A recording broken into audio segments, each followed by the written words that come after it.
Il y a un sujet que j'ai envie d'aborder avec vous, un sujet que j'ai envie d'aborder depuis longtemps dans Un siècle vous contemple, mais je n'ai pas trouvé la bonne personne pour pouvoir en parler. C'est le sujet de la mort. Alors aujourd'hui, la mort en maison de retraite et auberge du Canal, c'est pas un sujet tabou. La mort, on en parle pas à l'arrivée, mais on en parle dès qu'il y a vraiment un problème de santé qui est en train d'arriver.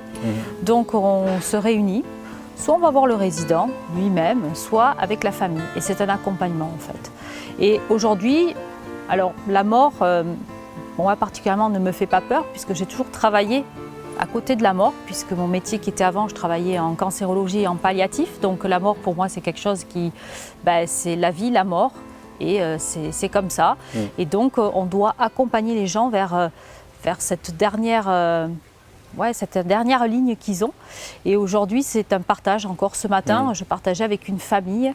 Aujourd'hui, voilà, leur maman, ça ne va pas. Elle n'est pas bien. On connaît l'issue. Donc, à partir de là, il ne faut pas avoir peur de poser des mots. Et c'est important, voilà, de poser des mots. On en parle énormément en équipe. Quand il y a un décès, on se réunit. On me demande toujours s'il y a quelque chose qui a choqué, est-ce qu'on a vraiment tout bien verrouillé, est-ce qu'on n'a pas raté quelque chose. Alors auberge du Canal, c'est un peu particulier parce qu'aujourd'hui, normalement, nous n'avons pas le droit de garder les personnes au sein de l'établissement quand elles sont décédées. Et aujourd'hui, c'est pas qu'on offre un service. Aujourd'hui, il y a des personnes ici, leur chambre, c'est leur lieu de vie, c'est chez eux, c'est leur dernier endroit où ils ont vécu des bons moments. Et donc, ils aimeraient rester là. Donc aujourd'hui, avec tout ce qui peut être possible, avec tous les moyens qu'il y a, on essaie que les familles laissent le corps, si elles le souhaitent, au sein de la résidence. Et donc, si vous voulez, voilà, on les accompagne jusqu'au bout.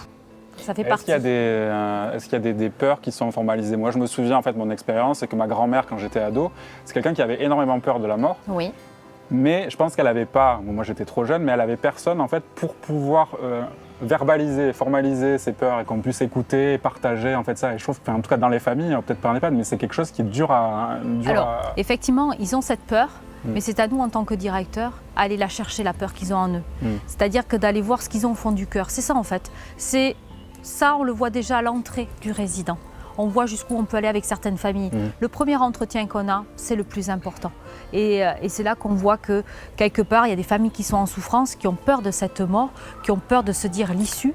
Et c'est à nous à faire un travail. Voilà. Je pense qu'il faut effectivement s'apprivoiser à la mort. Effectivement.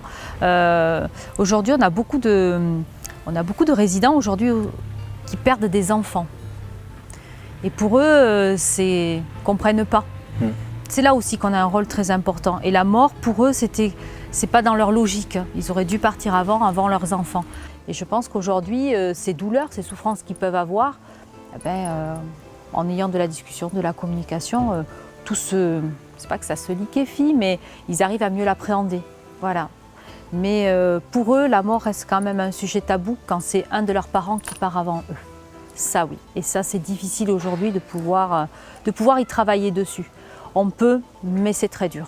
Merci. Bon, le sujet est difficile, mais ça m'a fait vraiment plaisir de pouvoir l'aborder avec vous. Oui, il est un peu dur, mais il n'y a pas de souci. On va maintenant accueillir les gens qui travaillent avec vous. Oui. On va accueillir votre adjoint, Nicolas, Elisabeth oui. et Michel. Eh bien, très bien. Écoutez, super.